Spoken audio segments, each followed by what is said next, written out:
बिस्मिल्लाहिर्रहमानिर्रहीम। अस्सलाम वालेकुम। यूट्यूब चैनल पर तारिक मतीन आपको खुशामदीद कहता है। सबसे पहले आपसे दरख्वास्त कि आप चाहें तो चैनल को सब्सक्राइब करें। इस वीलॉग में एक अहम तरीन मामला जिसे हालिया दिनों में पाकिस्तान तहरीक इंसाफ की हुकूमत के लिए सबसे बड़ा मामला गुज़श्ता कुछ अरसे में जुडिशरी के लिए जो सबसे बड़ा मामला है वो इसे करार दिया जा सकता है। ये जस्टिस काजी फ़ाइज़ ईसा साहब के केस का मामला है। फ़ारूक नसीम साहब ने आज इस्तीफ़ा दे दिया है। इस्तीफ़ा उन्होंने क्यों दिया ये हमारे सामने कि वो वफाक की नुमाइंदगी करना चाहते हैं। वज़ीर आज़म इमरान खान ने ग्रीन सिग्नल दे दिया है। इस इस्तीफ़े का मतलब क्या है, फ़ारूक नसीम साहब की नुमाइंदगी का मतलब क्या है, इसके कुछ कॉन्सिक्वेंसेज हैं, इस पर भी बात करेंगे। फ़ारूक नसीम साहब की स्पेशलिटी क्या है, इस पर भी हम इस वीलॉग में बात करेंगे। और साथ ही फ़ारूक नसीम साहब के किरदार के हवाले से कुछ इंफॉर्मेशन है, कुछ इस केस के बारे में, ये भी मैं आपके सामने रखूंगा। और मैंने एक माहिर कानून है उनसे कुछ सवालात जो है उनके सामने रखे और उनसे इसके जवाबात मांगे, वो क्या कहते हैं ये भी मैं आपको बताता हूँ। देखिए, ये जो मामला है जिसमें फ़ारूक नसीम साहब का आज इस्तीफ़ा आया, क्या ये इस्तीफ़ा आज आया है, इस सवाल पे सबसे पहले बात करते हैं। बैरिस्टर फ़ारूक नसीम साहब का इस्तीफ़ा तकरीबन तय था, या हमने इसकी बाज़गश्त सुनी कि ये मुमकिन है 24 फरवरी 2020 को, जब अटॉर्नी जनरल साहब ने यह कहा कि वो मफादात के टकराव की वजह से इस केस में वफाक की नुमाइंदगी नहीं करेंगे। और खालिद जावेद साहब के ये कहने के बाद अदालत में मौजूद वज़ीर कानून, उस वक्त के वज़ीर कानून फ़ारूक नसीम साहब ने कहा कि वो वफाक की नुमाइंदगी करते हुए दलाइल दे सकते हैं। अदालत उज़्मा ने उनसे कहा कि आपको फिर इस्तीफ़ा देना होगा। ये वो मौका था जब पाकिस्तान बार काउंसिल के वाइस चेयरमैन जावेद साक़ी साहब जो हैं, उन्होंने अदालत से कहा कि पाकिस्तान बार काउंसिल के कवायद की रूह से कोई वकील अगर वज़ीर है तो वो इस्तीफ़ा देकर फिर पेश हो सकता है, वगरना वो पेश नहीं हो सकता अदालत में बतौर वकील। तो इस केस में जो मुनीर मलिक साहब हैं, जस्टिस काजी फ़ाइज़ ईसा साहब के वकील, उन्होंने जो केस है उसे ऐसे पिच किया है, ऐसे प्रेजेंट किया है कि ये केस अदालत को दबाव में लाने की जो है वो कोशिश है, क्योंकि वो ये कहते हैं कि जस्टिस काजी फ़ाइज़ ईसा साहब मुस्तकबिल के चीफ जस्टिस हैं। मुस्तकबिल के चीफ जस्टिस पर यह केस इसलिए बनाया गया है कि उन्होंने फैज़ाबाद धरना केस का फैसला तहरीर किया, जिसमें इदारों के हवाले से बात की गई, उनके किरदार के हवाले से बात की गई, और इसलिए उनकी राय में वो ज़ेरे अताब हैं।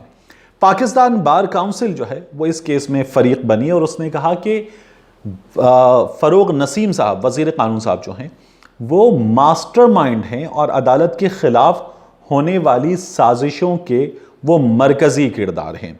ये उनकी जानिब से कहा गया।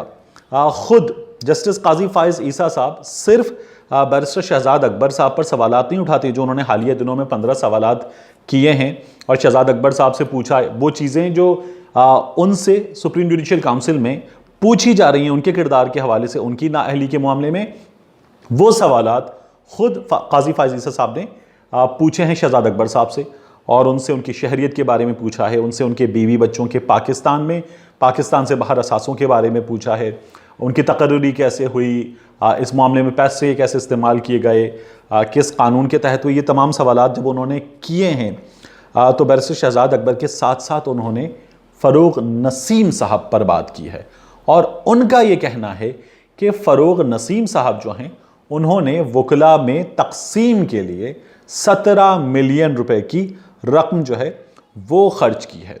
ये मामला इतना बड़ा है कि ये एक अटॉर्नी जनरल के ओहदे को ले बैठा है, और अदालत में कुछ ऐसे बयानात दिए थे उस वक्त के अटॉर्नी जनरल अनवर मंसूर साहब ने कि जिन पर जज साहिबान बरहम हुए, और जज साहिबान ने बरहम होने के बाद जो इस केस की प्रोसीडिंग्स थी, वज़ीर आज़म इमरान खान ने देखा, हुकूमत ने अनवर मंसूर साहब से इस्तीफ़ा ले लिया था। वज़ीर आज़म का कहना था कि हम हर हाल में मुअज़्ज़ज़ अदालत का एहतराम करना चाहते हैं।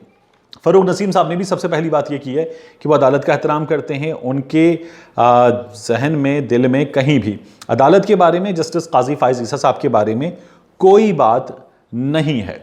और जस्टिस काजी फ़ाइज़ ईसा साहब ने, जो मैं आपको बता रहा हूँ कि मुनीर मलिक साहब ने कहा कि धरना केस जो है उसका फैसला वजह बना था। धरना केस के फैसले में काजी फ़ाइज़ ईसा साहब क्या लिखते हैं, वो धरना केस के फैसले में लिखते हैं इदारों के बारे में, एजेंसीज़ के बारे में, और साथ ही वो रियासत के किरदार के हवाले से बात करते हैं।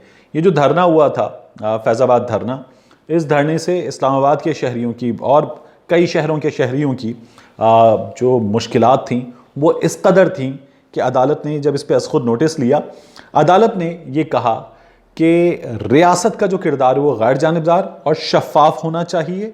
ये भी कहा गया कि सानिया 12 मई ये वो मामला था कि जहाँ पर फिर MQM इसमें फरीक बनी और अपील में गई थी, उस पर सज़ा नहीं मिली, इससे गलत रिवायत पड़ी थी। और सानिया 12 मई पर सज़ा ना मिलने से लोगों ने ये रास्ता देख लिया कि अपने मकासद का जब उन्हें हुसूल हो तो उसके लिए वो तशद्दुद की राह अपना लें। और इस पर फिर पाकिस्तान तहरीक इंसाफ जो है, अब हुक्मरान जमात, वो फरीक बनी थी, वो अपील में गई, MQM अपील में गई। इसके बाद जो है मुनीर मलिक साहब ने तमाम बातें की थी। काजी फाइज ईसा साहब के हवाले से जब हम बात कर रहे हैं, काजी फाइज ईसा साहब 4 जवाब जमा करा चुके हैं। 3 जवाब उन्होंने इससे पहले जमा कराए हैं बैरिस्टर शहजाद अकबर साहब के हवाले से सवालात से पहले। वो ये कहते हैं कि वो जिम्मेदार नहीं है अपनी अहलिया और अपने बच्चों के हवाले से, क्योंकि अहलिया और बच्चे उन पर डिपेंडेंट नहीं हैं और वो अपने असासों के हवाले से तमाम चीज़ें, उनका ये कहना है कि वो क्लियर कर चुके हैं। काजी फाइज ईसा साहब ने इस सिलसिले में खतूत भी लिखे हैं। उन खतूत के हवाले से जो है ये सवाल उठता है कि वो खतूत लीक हुए या ख़ुद लीक किए गए। इस बारे में जो है ये मामला भी अदालत में ज़ेर समात है। और इस सिलसिले में जो वकील हैं अज़हर सिद्दीक़ एडवोकेट साहब, वो शहजाद खान साहब की नुमाइंदगी करते हुए इस सिलसिले में पेश हुए हैं। वो इस मामले को एक बहुत सादा और बहुत सिंपल सा केस समझते हैं। मैंने उनसे कुछ सवालात किए, अज़हर सिद्दीक़ साहब ने उनके जवाबात दिए। अज़हर सिद्दीक़ साहब ये कहते हैं कि ये इंडिपेंडेंस ऑफ जुडिशरी का भी मामला है और इस मामले की जो इंक्वायरी है वो सुप्रीम जुडिशल काउंसिल आर्टिकल 209 उसके तहत होनी चाहिए एंड जस्टिस काजी फाइज ईसा साहब मस्ट कम आउट क्लीन। ये अज़हर सिद्दीक़ साहब कहते हैं। वो क्या कहते हैं देखिए। जी तारिक साहब, बिल्कुल ज़रा सिंपल से अगर हालात और वाक़यात को सामने बना के देखें, ये बड़ी एक लंबी लड़ाई रही है अदलिया की आज़ादी के लिए। कोई कॉम्प्रोमाइज़ नहीं होता। आपको याद होगा कि 18वीं तरमीम के ज़रिए कोशिश की थी कि जजेस की तैनाती के कॉन्टेक्स्ट में ये मामलात में हमारी पार्लियामेंट का या पार्लियामानी कमेटी का कोई किरदार हो, तो वो मामला चैलेंज हुआ। 19वीं तरमीम हुई और शरफ अफरीदी केस और अल जिहाद ट्रस्ट को सामने देख रहे हैं। जजेस की तैनाती कर निकालना और निकालना, ये सारा काम जो है ना, ये किसी तीसरे आदमी के जिम्मे नहीं दिया जा सकता, वरना तो अदलिया की आज़ादी में बहुत बड़ी कॉम्प्रोमाइज हुई। इसीलिए आइन का आर्टिकल 209 मौजूद है। सुप्रीम जुडिशल काउंसिल एक कॉन्स्टिट्यूशनल बॉडी है, फैक्ट फाइंडिंग इंक्वायरी है। और जस्टिस काजी फाइज का केस बड़ा सीधा सा है, यानी वो हमें उड़ाने की कोशिश की जा रही है। इनकम टैक्स का केस है ये, भाई बड़ा सिंपल सा वे आउट है। पब्लिक ऑफिस होल्डर में कोई इनकम टैक्स का इशू नहीं है। स्पाउस की चीज़ें को डिक्लेयर करनी थी उन्होंने, अब वो मिसकंडक्ट के हवाले से केस देख रहे हैं और वो यही चीज़ वजाहत मांगी जा रही है क्या कि इस कॉन्टेक्स्ट में आप सेटिस्फाई करें, बजाय वो सेटिस्फाई करने के हवाले से पहले आपको पता है ख़त लिख दिए गए। मेरे मोक्कल एडवोकेट वही शहजाद खान हैं, उन्होंने बाकायदा उस वक्त रेफरेंस दायर किया कि जो ख़त जो लीक किए गए हैं गालिबन जो इस हवाले से उस पर बड़ा तफसीली फैसला मौजूद है यहाँ पर। और अब आपके सामने जैसे काजी फाइज ईसा साहब कभी सदर पाकिस्तान को, कभी वज़ीर आज़म को, हालांकि अगर 209 आर्टिकल पढ़े तो वो एक इन्फॉर्मेशन की हद तक है। अब इंदराज मुकदमा की एक दरख्वास्त देनी हो तो इंदराज मुकदमा की दरख्वास्त के लिए पुलिस के पास दरख्वास्त जानी, वो दरख्वास्त देने से मतलब ये नहीं है कि आदमी मुजरम साबित हो गया है। उसका पहले चलान बनेगा, चलान होने के बाद ट्रायल शुरू होगा। इसी तरह ये शोकास किया गया है, इंक्वायरी प्रोसीडिंग है, इंक्वायरी प्रोसीडिंग में सेटिस्फाई हो जाती है, प्रोसीडिंग ड्रॉप हो जाएंगी। और बड़ी सिंपल सा आई डोंट नो, यानी ये देखिए बड़ा एक खतरनाक एरिना है कि अगर जजेस के बारे में इस तरह की अगर इंक्वायरी क्या नैब के हाथ में पकड़ा दिया जाए, नैब में हम नैब जजेस को बैठ के इंक्वायरियां की जाए, वो बैठ के देखें। एक तरह तो अकाउंटेबिलिटी का प्रोसेस जाना है। ये एसेट बियॉन्ड मीन का केस ले लें, आप जो भी what ever it is they लें, जो को भी शक्ल दे दें आप, ये तो एक बड़ी सिंपल सी बात है कि डिक्लेरेशन नहीं है, अब ये करनी चाहिए थी आपकी, सिंपल सी बात है। स्पाउस के कॉन्टेक्स्ट में वट एवर इट इज, इसीलिए तो सेक्शन अगर आप 9 का सेक्शन 5 अगर देखें, 9 सेक्शन अगर देखें नैब का तो 12 तरह के जुराइम है, वो यही है। अगर 12 तरह के वो जुराइम अगर पढ़ लें और उसको अगर सामने रख लें तो ये केस में बड़ी क्लैरिटी है, बड़ा सिंपल सा केस है। चूँकि सुप्रीम कोर्ट ने मैटर अब टेकअप किया हुआ है। बदनीति का एलिमेंट इतना आसान काम नहीं है। जस्टिस इफ्तिखार चौधरी का केस इस केस के साथ मिलाया नहीं जा सकता है। I don't think so. बड़ा सिंपल सा केस है और मेरी ज़ाती राय के मुताबिक आगे फैसला उन्होंने कहना है। मैंने कंसाइज स्टेटमेंट दाखिल कर दी है। अब वही से जो बनाया हुआ था फरीक, और मेरे मुवक्किल के बारे में बहुत लफ्ज़ इस्तेमाल किए गए थे, हालांकि वो विसल ब्लोअर है।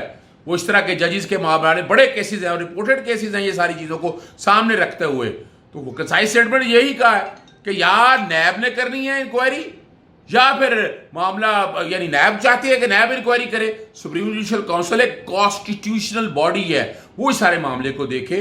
तो अल्टीमेटली ये सुप्रीम जुडिशल काउंसिल ने ही देखना है, उसी ने शोकास किया हुआ है। उन्होंने इंक्वायरी होल्ड करनी है। इंक्वायरी होल्ड होने के बाद बताना है ना कि जज को रखना है या निकालना है। तो अभी तो जज सदर की कोई हैसियत नहीं है, वज़ीर आज़म किसी की कोई हैसियत नहीं है। एक इन्फॉर्मेशन है इस्तगासे की तर्ज पे, वो वहां सुप्रीम जुडिशल काउंसिल के पास गई है। बड़ा सीधा सा और सिंपल सा केस है। अच्छा सिद्दीक साहब की आपने बात सुनी। आम तौर पर कहते हैं कि अदालत में जब केस होता है तो वकील केस नहीं हारता, मौक्किल या तो केस हारता है या केस जीतता है। यानी अगर मेरी ज़मीन है तो वो ज़मीन केस के नतीजे की सूरत में या तो मुझे मिल जाएगी या मेरे सामने जो फरीक है उसको मिल जाएगी, और वकील जो है वो अपनी फ़ीस लेता है। अल्लाह अल्लाह खैर सल्ला। तो मेरी हार है, मेरी जीत है, मैं ज़मीन से महरूम हो जाऊँगा या हासिल कर लूँगा। लेकिन इस केस में मेरी दुआ ये है कि दो फरीक हैं अगर, तो उन दो फरीक़ों में से किसी की हार या जीत ना हो, वकीलों में से किसी की हार या जीत ना हो। एक ऐसा रास्ता निकले कि जिससे आगे खैर के रास्ते निकलें, और एक ऐसा रास्ता निकले जिससे आगे जो है वो अदालत पर अवाम का एतमाद जो है वो मज़ीद बहाल हो और हुकूमत और अदालत के दरमियान वर्किंग रिलेशनशिप बेहतर हो। इस बारे में तो कोई दो राय नहीं है कि मिस्टर जस्टिस काजी फ़ाइज़ ईसा साहब he must come out clean, और ये जो चीज़ें हैं ये हमारे सामने आनी चाहिए। मिलते हैं आपसे अगले व्लॉग में।